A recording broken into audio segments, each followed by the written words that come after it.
This is Flipping Tables Podcast, episode 14. I am one of your hosts, David Lyons. And I'm the other host, Michael Edwards. And I think we have a little bit of follow-up this week, so we're coming in a day late, but not $1 short. That's okay. So I think you want to talk about this slide docs? Yeah, so we had some follow-up from a colleague and friend, Mike Pasco, and he was following up on our presenter discussion, our presentation sins, and he asked us to take a look at a format, or I guess more like an idea for how to use slides called slide docs. And we did take a look, and we're going to flip some tables about it. Yeah, it's awful. It's everything... Well, let's explain what it is first. No, all you need to know is that it's terrible. So the whole idea behind it is to use PowerPoint as basically a document format, not as a presentation format. I got to be fair too.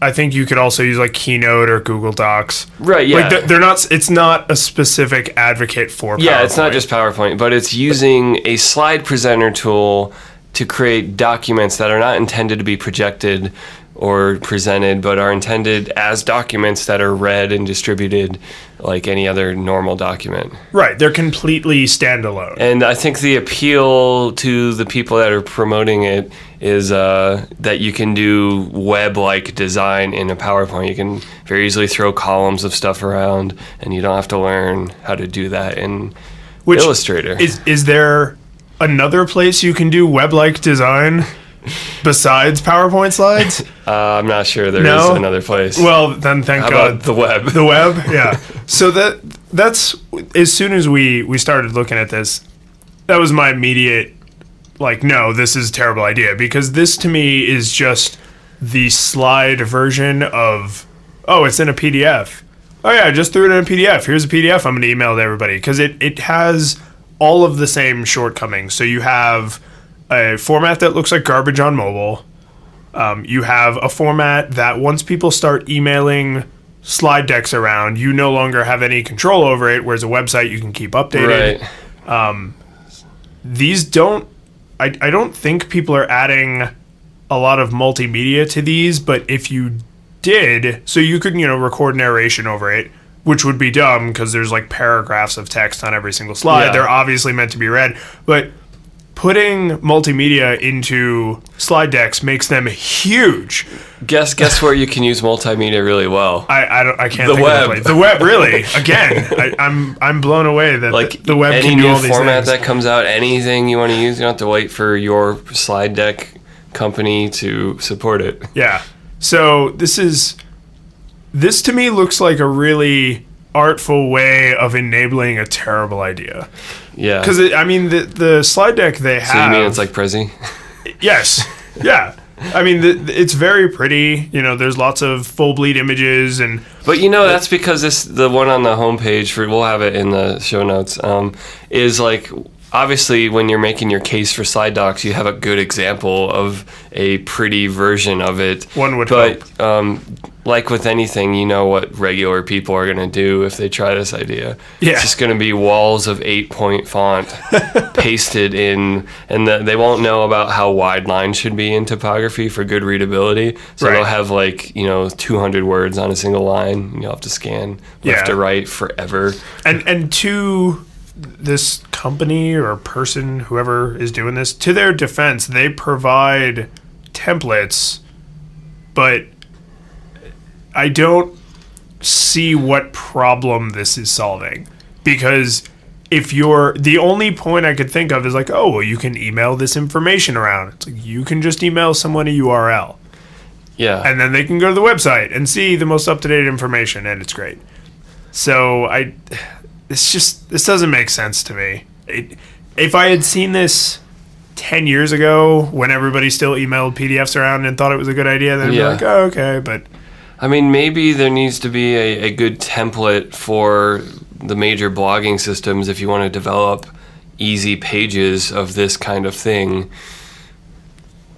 I would be... That stuff is already out there. Yeah, I would be amazed if that was not the case. The default template for every blogging platform I know of is perfectly good. And they're becoming more and more magazine-like as time goes on because everyone wants their their blog to be like a magazine these days, it seems like. Yeah. Big images. Except for big images, little tiny bit of text. Except for the tech hipsters that just want single column content only. I love it. I wouldn't know who would fit that bill. No, certainly no. Michael.com.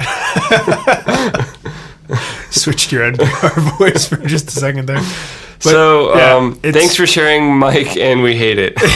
Yes, but don't let that stop you from sharing stuff with us. And if someone does have a legitimate reason or think you have a legitimate reason, I would love to hear it, because I honestly can't think of one. I mean, I'm definitely more pro-web than I am pro, hey, let me email you this 16-gig document that I made. Yeah. But there may be a perfectly valid reason. Maybe if you need to share information with people in areas that have terrible internet connections or intermittent internet connections, but then we already have PDFs for that. I guess the thing that bothers me about this is maybe the person that created it is finding some responsible way of limited use for very specific purposes, even if we would still kind of take a crap on that and say it's not the right solution.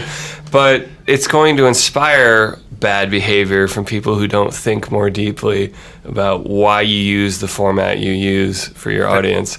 That sounds like you're talking about affordances. Yeah.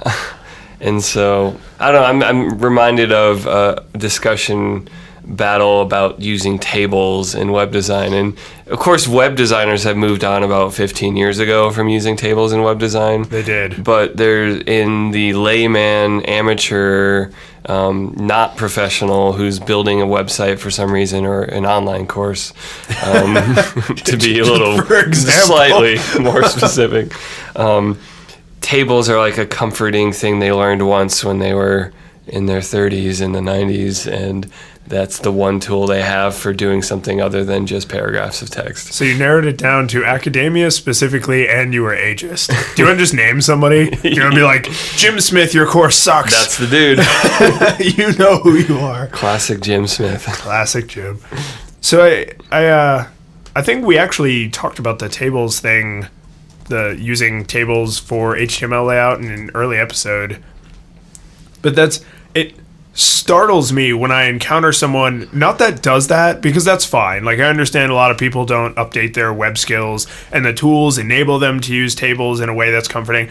What surprised me at the time, and I don't remember if I mentioned this then, was the argument that I got that was the right way to do things. Yeah. And I was just like, this is not your area of expertise. I'm really surprised how vehemently you are stating that this is the right way. Yeah. Like, if a mechanic told me to fill my engine with dirt, I would question him because I've never heard that before.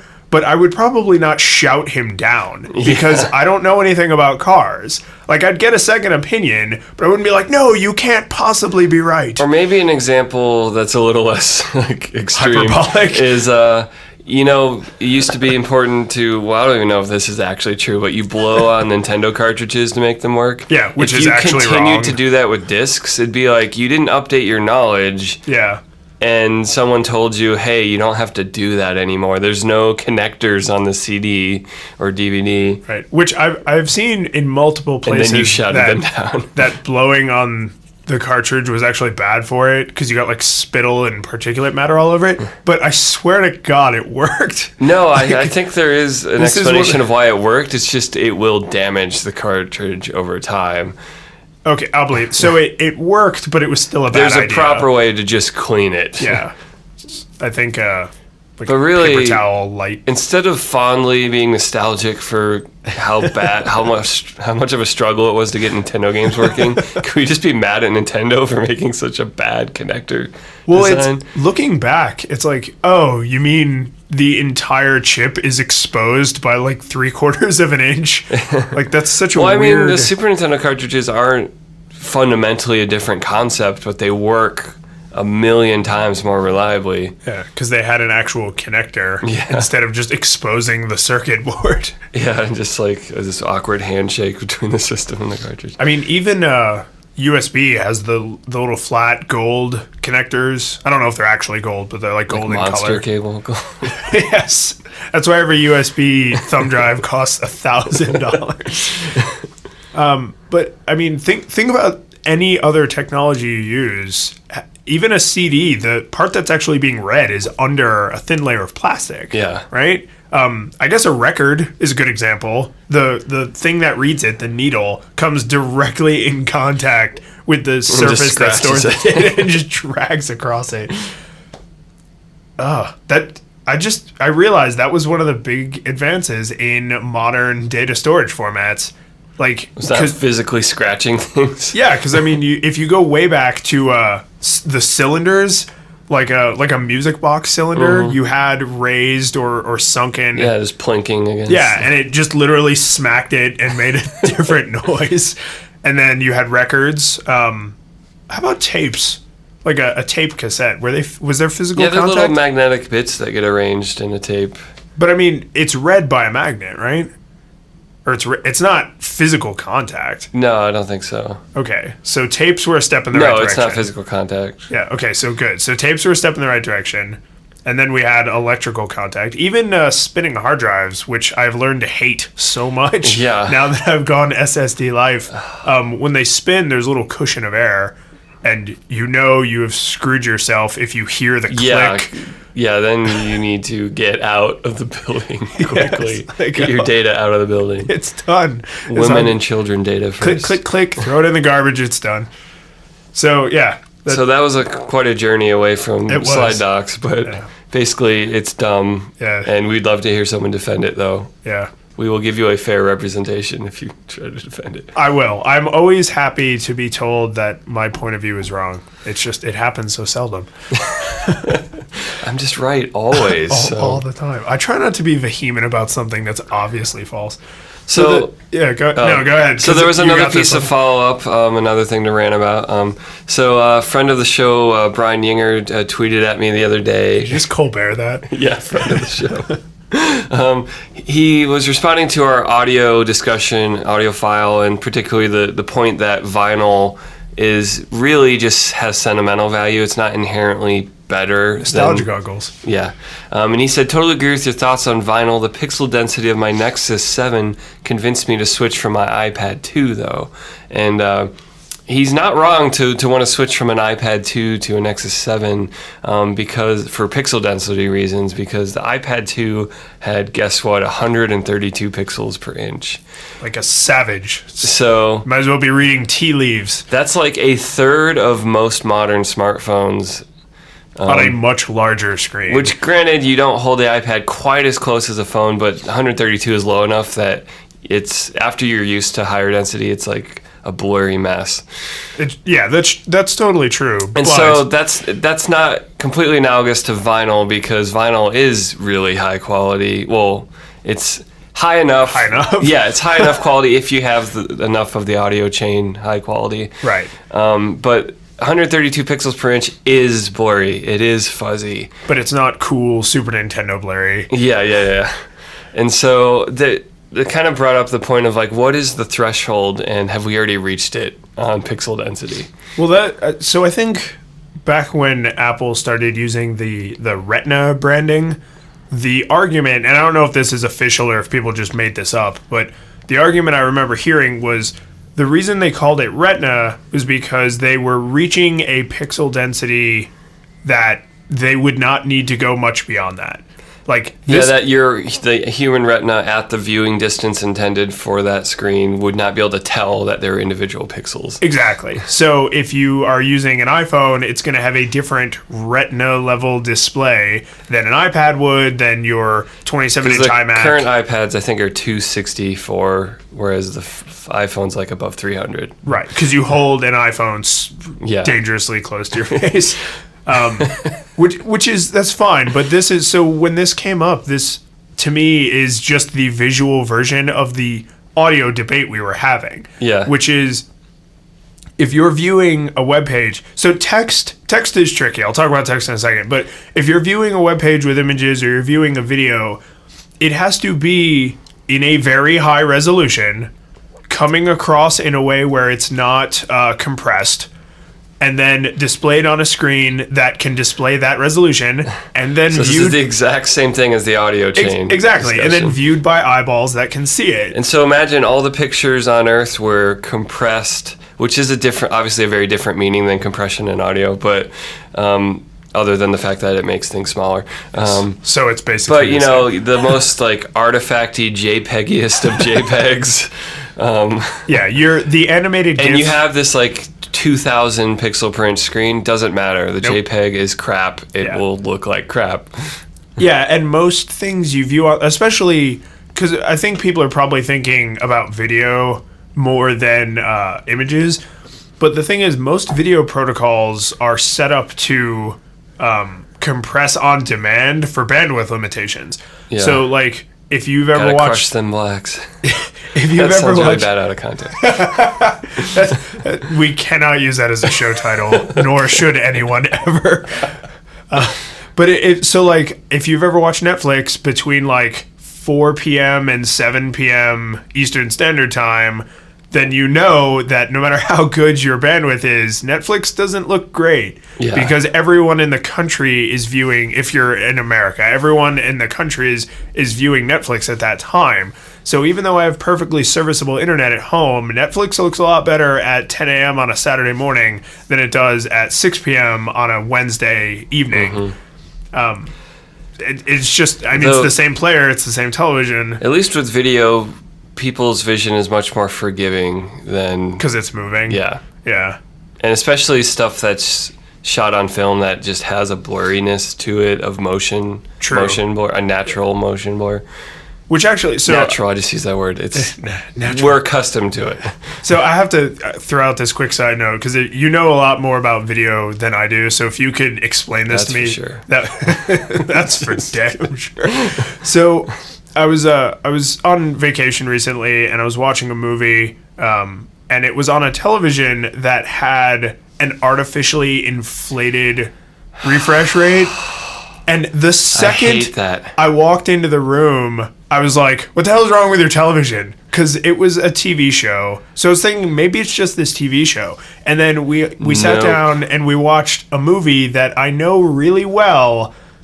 And I was like, this movie does not look like this. You're building rage up in me because I hate this. And there's all sorts of different names for the smoothing that TVs seem to come pre-built with this turned on. Yeah. And because he had no idea what I was talking about, the guy who owned the TV. If you're unfamiliar, imagine a world where everything looks like a soap opera. Where everything is high frame rate. It's like how people reacted to the high frame rate Hobbit. So most film is shot at 24 frames per second, and then most digital tends to be 30, or even video is 30. But it's weird because normally you think higher frame rate, that's better, right? Because you'll see more of the motion, it'll be more clear. But culturally, we associate high frame rate with soap operas and live sports and a few other things. And so the sort of the visceral reaction when you see something cinematic in a high frame rate is but it's not just that, because maybe if they shot every single TV show and every movie at 60 frames per second, we'd get used to it, production would change to live better. But what these TVs are doing is not presenting content that was made at 60 frames per second. Yes. The TV is inventing interpolated frames in between the actual frames of the show. Yes, and that was my problem, and I don't know if you've ever experienced this, but so it was an animated movie. We were watching Frozen. Oh, it was God. So it looked terrible. Yes. And so I mean, I know this movie is it's you know what, animator? I think you needed some more drawings. Yeah. So, I mean, the movie's less than 6 months old. It's made by Disney, so it's phenomenal quality. It was on a Blu-ray disc, on a brand new television. So, I mean, everything was really sharp. But anytime anyone moved more than a tiny little bit, to me, it looked sped up. It looked unnaturally fast, as if we were watching it at 110% speed. Yeah. And when I mentioned it to my family that was watching it with me, they were like, what do you mean? It's crystal clear. And I was like, but it's too smooth. Yeah. I was like, this movie was not, recorded. It's an animated feature. But it's this was not recorded at 120 frames a second. So what I'm worried about is an entire generation and more are going to be conditioned, because TVs are coming with this turned on automatically. And so people don't change their TV settings ever.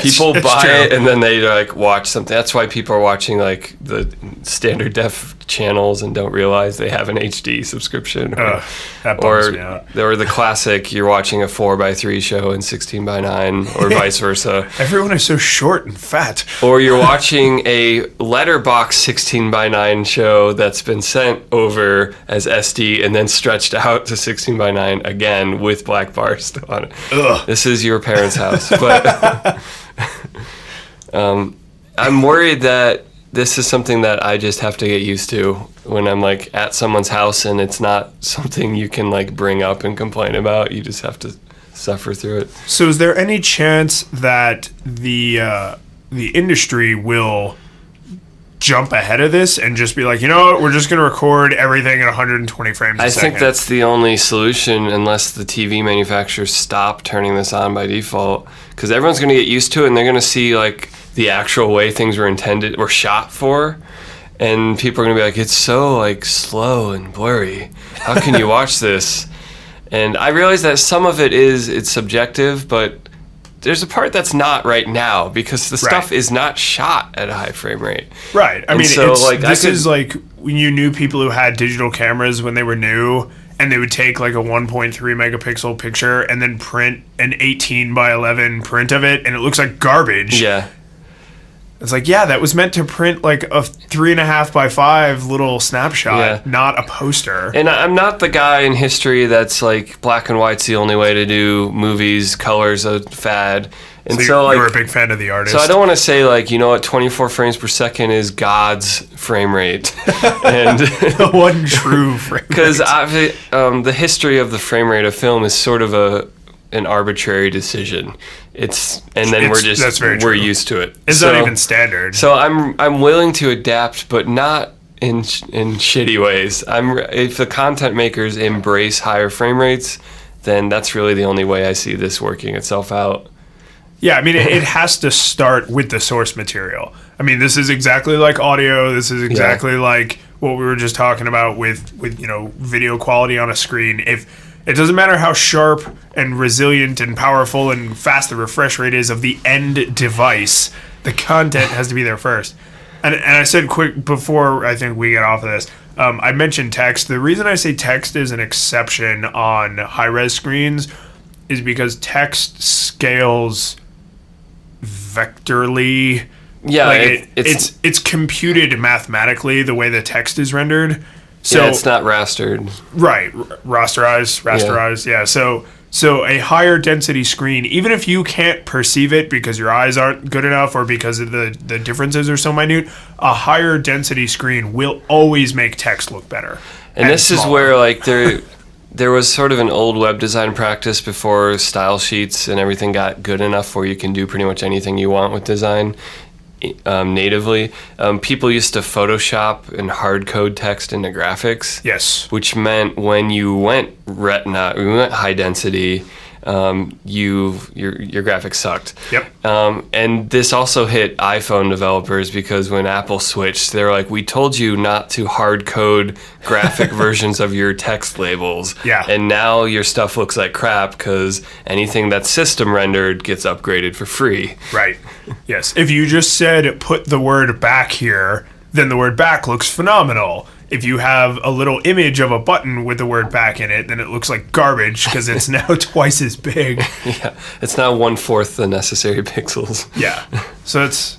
So I remember that. The whole, like, everybody had to redo their app icons to do the high-def version and the pre-retina version.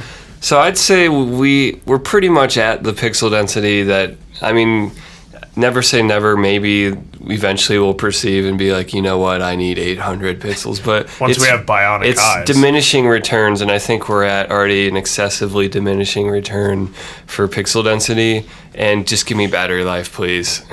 Yeah, I feel that way about most moderate enhancements. When someone's like, oh, it's 1% of a gigahertz faster. I'm like, can you just make it last an hour longer?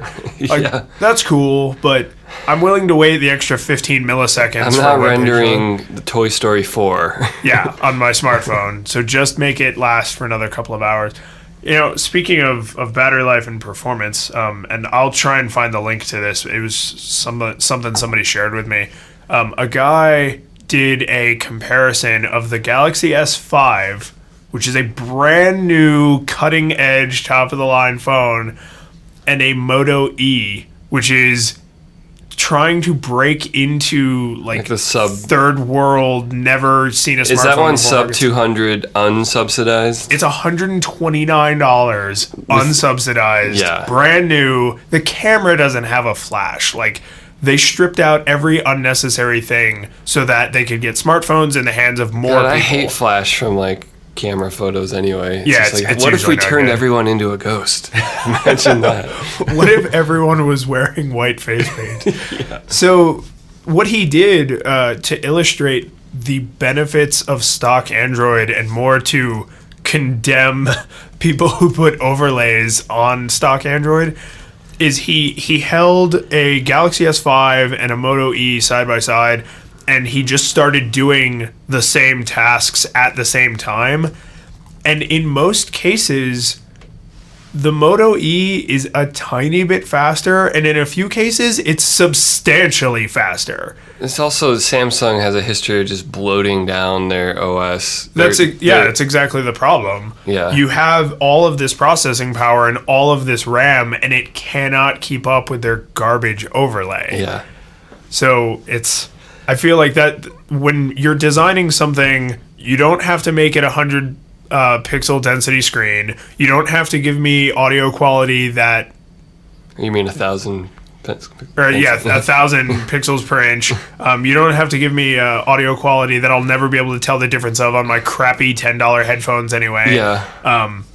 You don't have to give me the fastest processor and 10 gigs of RAM. Like, just make it work and make it have a good battery. This is why, internet geeks that have all the time in the world to just sit and complain in comments, like, that are just comparing specs between phones. Yeah. They're just missing, like, the part that matters. I know different things matter to different people, but there's this sort of like, the screens are good enough now. They're bright enough. They have enough contrast. Like, just give me battery life. Yeah. Well, when the Moto X came out, I'm not trying to pimp the Moto X, but it had only a 720 only a 720p screen, because giving up all of those extra pixels takes a lot of weight off of... You gotta have a better graphics card. Yeah, exactly. And that takes more power, which sucks more battery. So they were able to get this phenomenal battery life by driving a weaker, big ironic air quotes, screen. And people, when they saw that on the spec sheet, went crazy. It was like, no, have you actually looked at one in person? It looks great.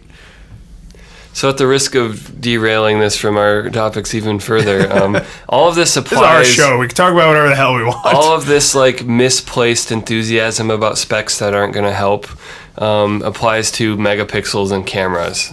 Yeah. So you saw Brian Yinger's other tweet? Yeah, basically. He brought up... He was just wanted to see us rant about that, and we're happy to oblige. But the basic premise is that your camera having more megapixels does not mean better pictures. No, it means more data, which if you have a crappy image sensor means you will get a worse picture, not a better one. What happens with phones is you can't increase the sensor size in proportion with the megapixels because your phone is limited in space and they're cramming the smallest thing they can in there. This is why DSLRs are still large. Because they need that physical room to work with. And that's why a 10 megapixel image on a DSLR looks way better, among other reasons like the lens and other things too, but than your smartphone's 10 megapixel camera. But wasn't that with the Moto X too? They were like, or no, it was one of the HTC phones.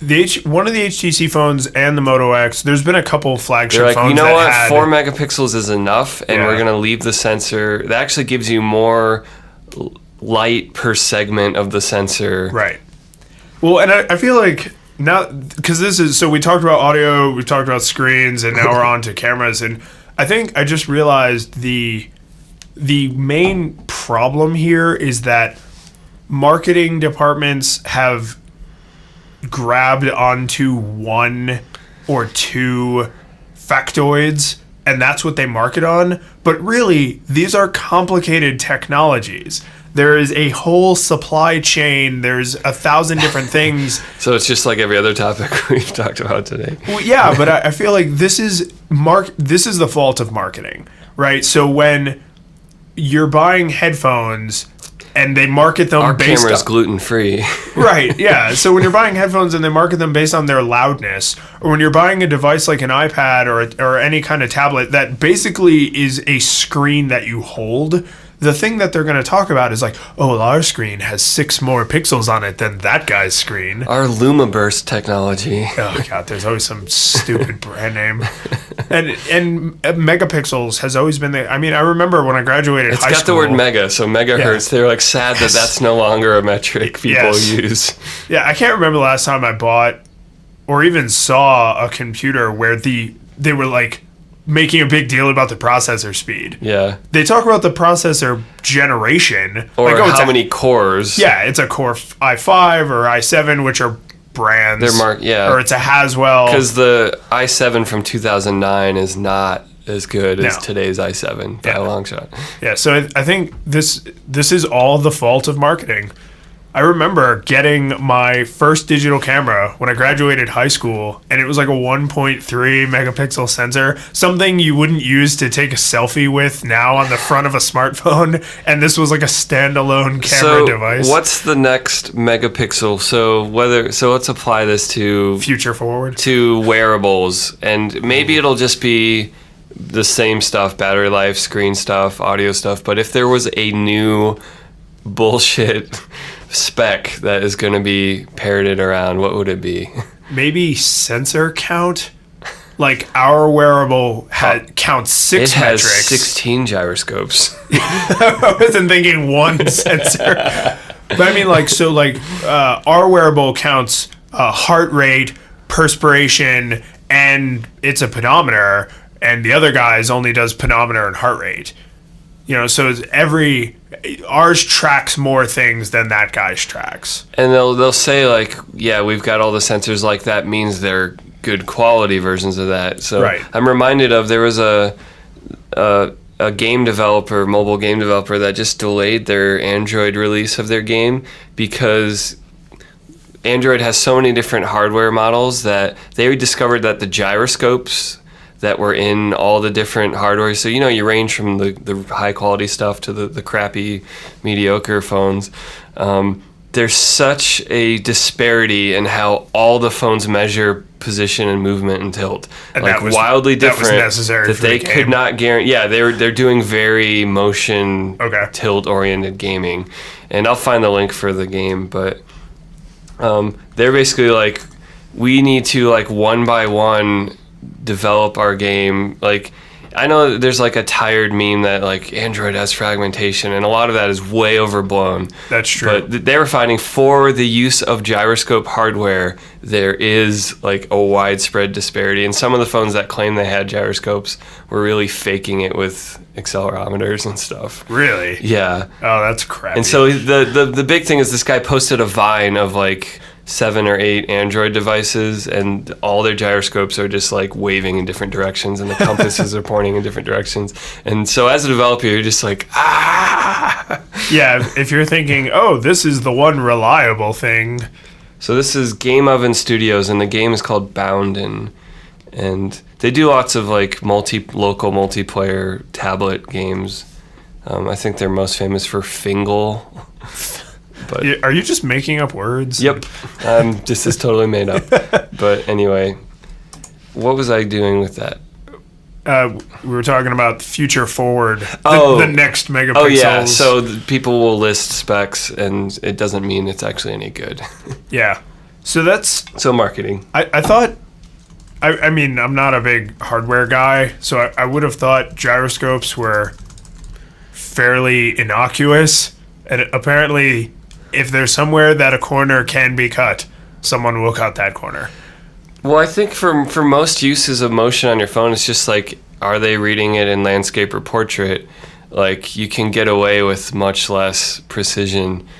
But if you're developing a Labyrinth or Marble Madness game, you want really high fidelity.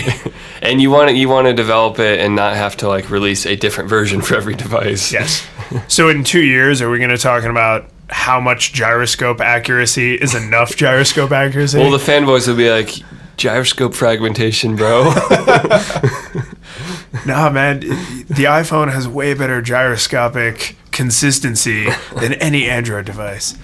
I can just see Johnny Ive against a white background. This iPhone has the most accurate gyroscope of any iPhone, and we think you're going to love it. This is revolutionary.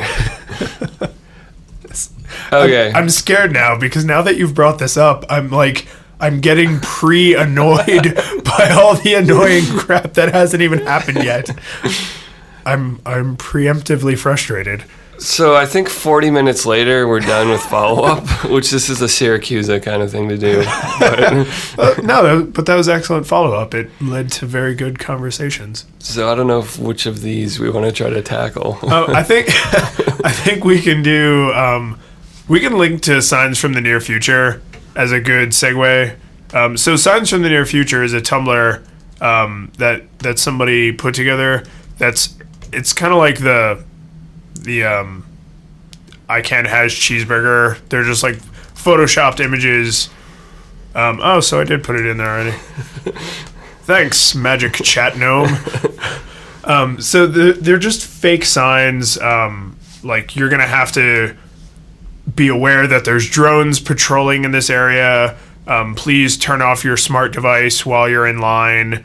And driver-free taxi is one of them. That I would actually like to see that now. Jetpack rental, that one's a little more ridiculous. That one bums me out because I was saying while we were setting up this morning and I was looking over these jetpacks. I know are impractical and we will probably never have jetpacks, but we've been getting promised jetpacks since like the 40s. No, there's a great indie band. Their name is We Were Promised Jetpacks. There you go. And I want a freaking jetpack. Like, I'm from the generation that was told like jetpacks were just around the corner.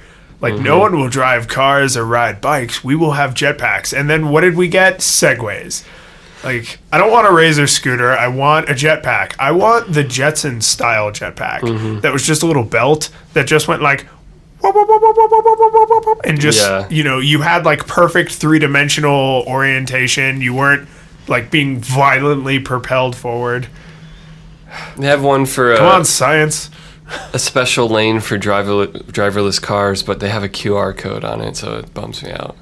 Yeah, I saw that one, and I was just like, no, that's a sign from the past.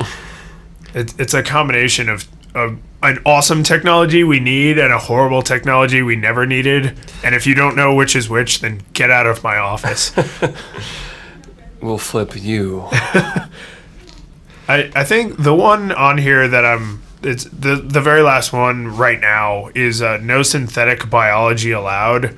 And having just gone through several airports recently, this kind of worries me because I won't go into massive detail, but basically I had to go through several airports over the last week, and the TSA greeted me with completely different rules for the exact same things.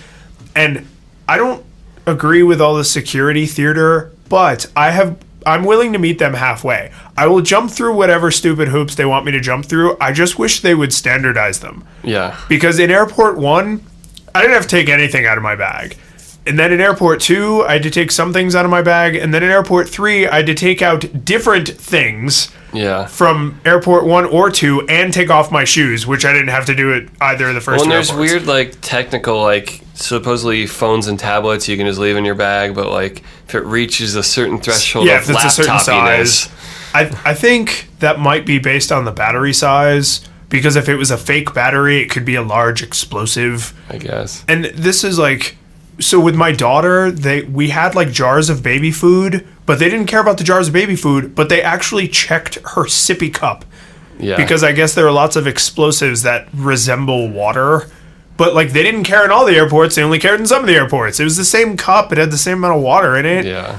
So when people start having like bionic eyes and bionic ears, and do they make people take off their artificial limbs? So what about like we linked to that awesome image of the kid with the robot hand. Oh, yeah. Or that's in our blast-off slide deck. Oh, is that where it was? So, like, that kid, like, he's, like, 9. He's getting a second lease on having a normal life by being given back a limb that he either was born without or lost in an accident. Are those technologies going to have to be designed in such a way that they're easily removable for all this crazy security stuff? Yeah. Like, I want these technologies. I want blind people to be able to see and deaf people to be able to hear and people who lost their voice box to be able to speak and all these things. And I want enhancements to normal people. I want to be able to jump 10 feet in the air, right? You just want augmentations, like Deus Ex. Yes, robot future, bring it on. But if they're going to give me bionic legs that I have to be able to take off in the airport, then just give me bionic legs that let me run as fast as a jet plane, and I just won't fly anymore. Yeah. I'll just sprint everywhere I have to go. Yeah. Right? I mean, I can imagine. They're like, it's going to happen, and it's going to be obnoxious. Yeah. If you're under 12, you don't have to remove your bionic arm, but if you're over 12, you're going to have to take it off and walk through the scanner. But what if you have both arms bionic and you're traveling alone? Is someone just going to take them off for you? Of you? Then you have to hope that they'll put them back on you. Oh, that's awkward.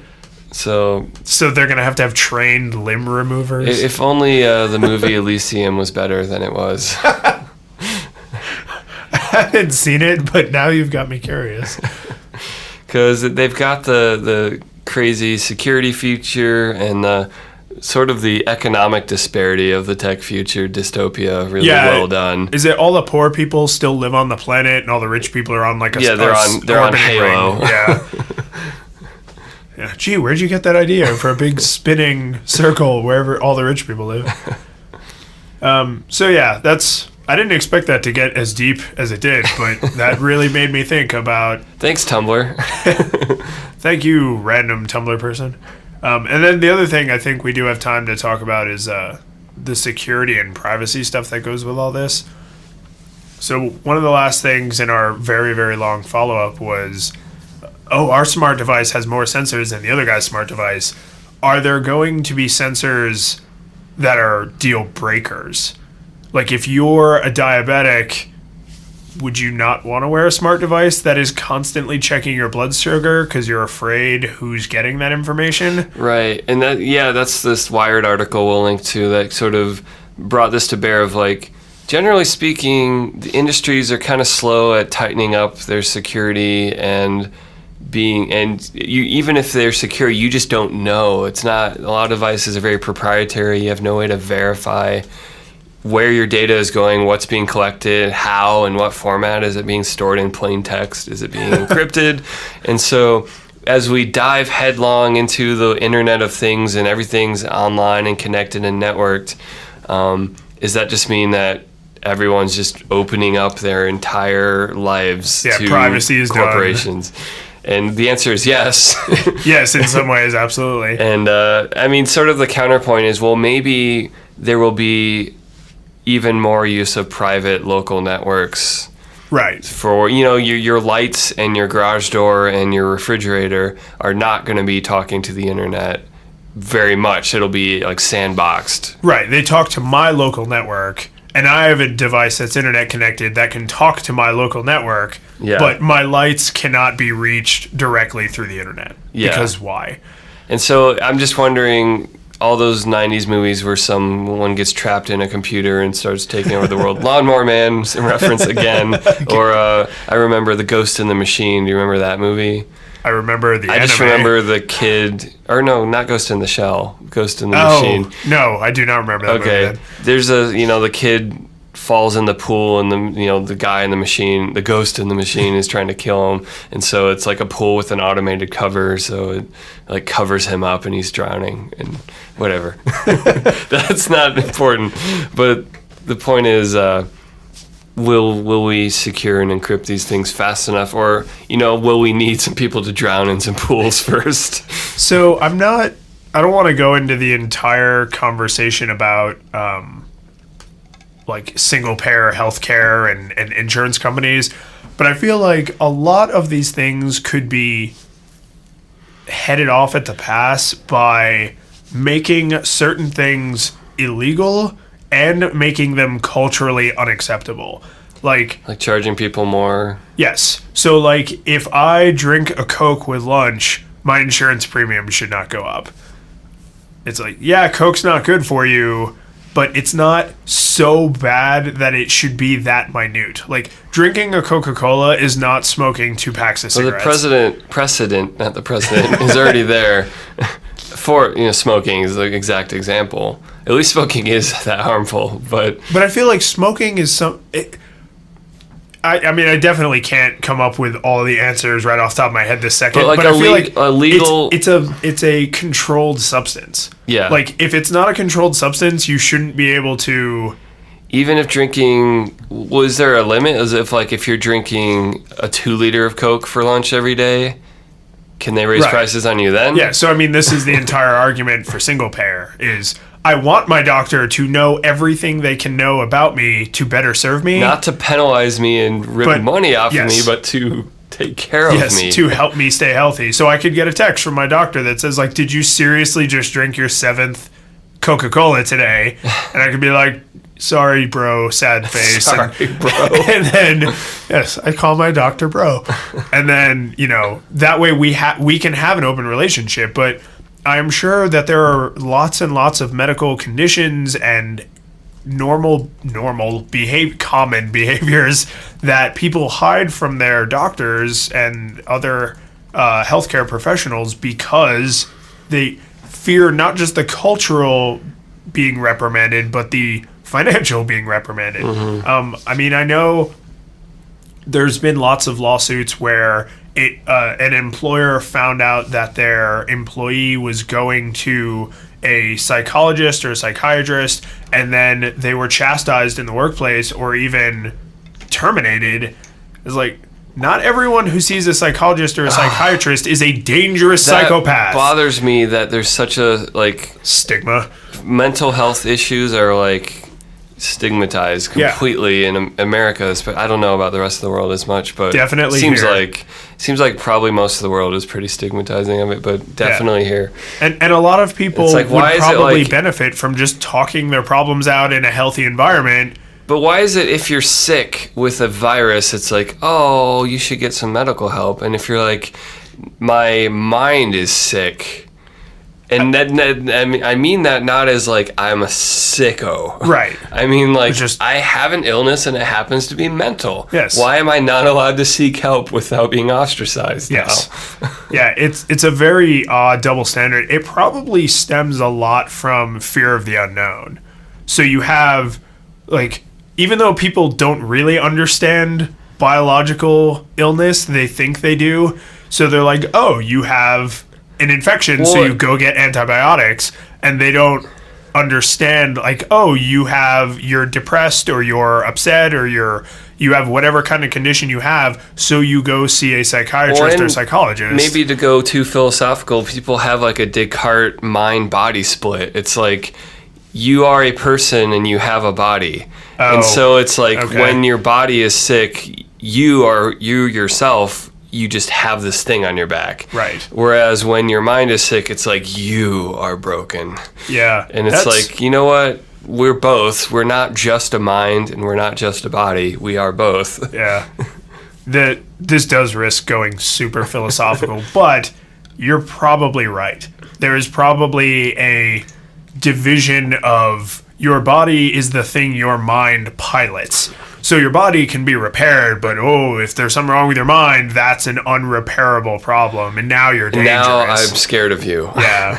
So that's very sad, because there are parts of the world, there are civilized countries that have figured this out, that people with mental health issues can get treatment just like someone with physical health issues. Instead of just being, let's just make it worse by treating them poorly and putting them on the side of society. Yeah, what will help this depressed person get better faster? Never talking about their depression. Telling them to man up.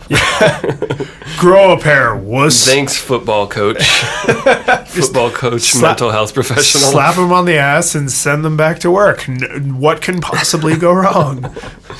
So that did get deep, but there's a lot of cool stuff to talk about there. And then I think so many tables. So many tables. I feel like that's That's a topic we could spend a whole episode on, and the reason it would take a whole episode is because I would want to choose my words very carefully, because I know very little about those topics, and I would be interested to pontificate about them, but I would not want to offend anyone, because I am as far from an expert as any other layman is. Maybe that's for sure. Yeah, that's for damn. Is that the third time you just totally shot me down? I was just affirming what you already said about yourself in such a pejorative way. So I think these are all representative of those kind of problems. But do you think there will be, in the last few minutes we have, do you think there will be social issues outside of work, outside of insurance? So, like, imagine if your pedometer shared to, like, Google Plus or Facebook or something, maybe a little bit beyond your control. Not like you can't stop it, but right now people only share their Runkeeper runs on a social network when it's like a run they're happy with. Right. So, like, I know you track your steps, and I know you have your goal. So would you maybe, if you were wearing a device that shared your steps every 24 hours no matter what, would that maybe be a deterrent? Because you're like, well, on Sundays I kind of just hang out, and normally I have like my 10,000 step a day goal, and on Sundays I'm lucky if I hit like 1,000 steps, and that's embarrassing. I don't want people to know that. Yeah. So I'm not going to use this device. I'm just laying on a couch for 72 hours on the weekend. Yeah. So it's like, would that kind of thing deter a person from using a smart device? Like, imagine to get a job, the employer's like, and imagine this was legal, was like, we want all of your sensor records. Sure. And you're just like, what? No, you may not. Yeah. Do you remember the lawsuit over the Facebook credentials? About employers saying, give us your Facebook password, which at least that specific use of it is against the terms of use of Facebook. Yes. So Facebook's like, hey guys, stop it. Yeah. Well, I mean, and that's... Stop forcing possible hires to give their password up. Yeah, and I mean, there's a lot of things wrong with that, not the least of which is them bullying you into handing over personal information, but giving them the key. Not even just log into your Facebook account in front of us and we're going to peruse it. It's give me the key to log in even after this interview is over. And with the federation of Facebook logins working everywhere, that's a key to potentially dozens of websites. Yeah. I mean, if you give someone a social credential, you may have just given them the key to your life. Yeah. I mean, especially Facebook, Twitter, Google, like those are the big ones, especially since OpenID kind of went belly up. So I imagine this will be, I mean, it seems like these issues are at least on tech people's minds, but I think they're making sense to regular people too. It becomes very, I think in K-12 it's huge, of just like, dude, people are freaking out about student data being aggregated and used, which is somewhat unfortunate because... You mean they're afraid of it? They're like paranoid that school districts and... You know, some of this is... Because in higher ed, they're all about it. So is it just because they're minors? We'll wait for the scandal to come to higher ed later. But, I think there is sort of a reaction people have when they realize how much is being gathered. And there's some, like... It takes, like, some kind of crystallized example that makes it really obvious to them, like, whoa, they can do that now with data. Right. But I think there will be a tug of war, and it won't just be... automatically we're all screwed and everything's given up. Hopefully not. That'll be where a lot of industries want to go, but I think there will be pushback. I think there will be a battle. Well, I find it too, it's interesting you talk about student analytics, because so students, let's say students or employees in this analogy are interchangeable. The teachers or employers are the watchers, right? So their employees or students are being watched, and then the teachers or employers fancy themselves the watchers, and then they are very surprised when they find out that when they use the system, it also tracks them. And it's like, to the system, you're just another user. Yeah. And they're like, oh, well, I don't want the person who could potentially watch my dean me. Better not know how terrible I am at my job. Yeah, I was trying to overgeneralize, so screw it. So let's just be specific. So let's name people. Jim Smith, Jim Smith, on. God. So Jim Smith is totally cool knowing what time his students go to the bathroom and what they had for lunch, and when they clicked on a thing, and if they clicked on it twice, Not just fine with it, demands it. And then, but if Jim Smith knew that his boss could track him the exact same way, whoa, that's no academic freedom, bro. That's creepy. That's wrong. And it's like, do we need to extend academic freedom to the way you digest information? There is not just the way you academic create freedom it? for students. It doesn't mean freedom from people knowing that you're. I don't know. You couldn't properly assess someone if you couldn't measure what they're doing. No, what I mean is a dean. So let's start top down. So a dean can't punish or typically doesn't punish faculty members for the things that they are teaching or studying, right? So if you have, I'm going to super overgeneralize, a Jewish dean could not punish a German instructor for his views on the Holocaust. No matter how controversial they were, no matter how stereotypical and cartoonish they were, that's the whole point of academic freedom. So has that ever actually happened where those two cartoon stereotypes came to life? I don't know. But in that situation, that person would be protected. I don't think that trickles down.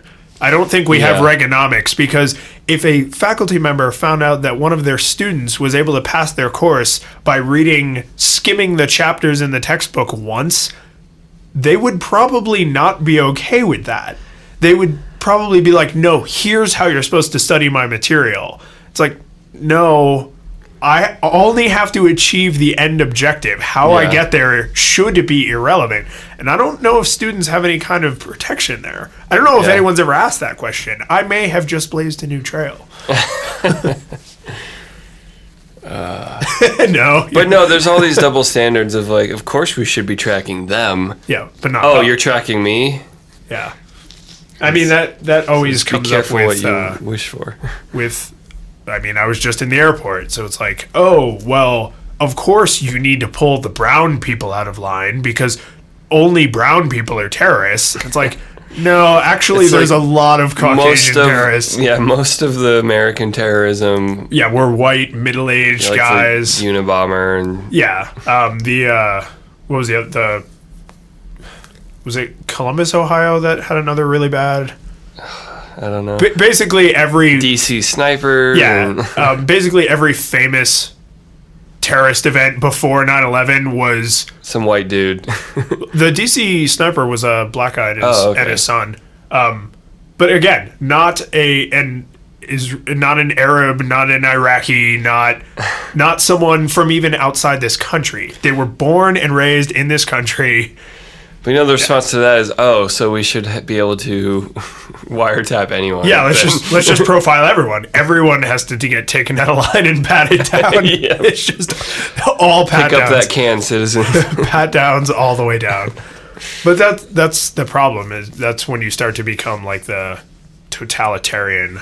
Yeah. So it's like, I don't want to profile people, but I also don't want to wrongfully punish everyone for the actions of a few. Well, and this is why we need to find a way to update our legal process to give law enforcement sensible tools to fight modern problems without making them the problem. Yes. Yeah, we can't just give them I'm not just a police are evil person that's just like, but... There are dangerous precedents being set on the reach of... It's almost like this is a complicated and nuanced issue that can't be boiled down to give police unlimited power or all brown people are dangerous. It's almost like we can't do that. Thank God we can do that. Thank God we have just handed the police unlimited power and anyone with a beard is dangerous. Now... Oh man, I gotta shave. Now we're safe. I have to shave too. For anyone who has never seen a picture of me on our website, I am fairly tan and I wear a dark beard, and it has actually gotten me in trouble. I will bore you guys some other time with the time they took my backpack because they thought I had tried to bomb a building. It's like that. I didn't argue with them at the time, but part of me wanted to be like, man, that's profiling. Like, you can't do that. I didn't do anything wrong. And I am definitely not as oppressed as any other minority. So I don't want to say I sympathize, but like, the problem is far-reaching with overbearing security. Did we hit like such a horribly high philosophically deep note? We have to just like... We're never going to come down from this ivory tower. All right, so we have to just close up shop on the ivory tower and call the episode concluded. All right, it's over. Where can people find you, Mike? You can find me on Twitter as Medwards Music or on the web at pseudomichael.com. David, where can people find you? People can find me at Lyons in Beta on Twitter, lyonsinbeta.com. We did hit like a few crazy philosophical, deep cultural notes, but I think there's lots of good conversation to be had here. So definitely, if either of us said something just absurdly stupid, or if there's a point we didn't even touch on because... Or if it was brilliant. Or if there's points we didn't touch on or personal experience you have, I would love to hear about that stuff. I always love to hear, like, how have other people dealt with these situations? What kinds of crazy oppression is going on right here in our own state or our own country that I don't even know about? You know, we get to play life on easy mode as heterosexual white males in our 30s. Yeah. Most people do not get it. I think that was actually a Kotaku article. I'll find it and throw it in the show notes. That was a hotly disputed title. Where can people find the show notes? People can find the show notes for this episode at flippingtablespodcast.com/014 for episode 14. Yes, indeed. Yes, indeed. So I think next week we'll be back on our normal Tuesday schedule, yeah? I believe so. All right. So thanks for sticking with us on this wacky Wednesday. Next, we'll be back on Tuesday. All right. See you next week. Have a good week.